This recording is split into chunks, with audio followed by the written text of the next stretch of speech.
As a parliament, we have lost one of our finest in conduct, finest in debate, finest in leadership,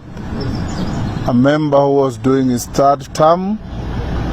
who was privileged to be the chair of the Committee on Housing, overseeing the very critical government program of affordable housing, development of public markets,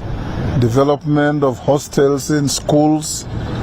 and formulating and improving and reviewing and evaluating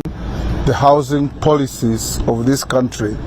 to translate them into regulations and law. Johanna was a very gifted member of parliament, never speaking out of turn, never offending the standing orders of the House, and constantly consulting where he needed to consult to make rational decisions. As a House of Parliament, as a country, and his constituents, and above all his family, we have lost heavily.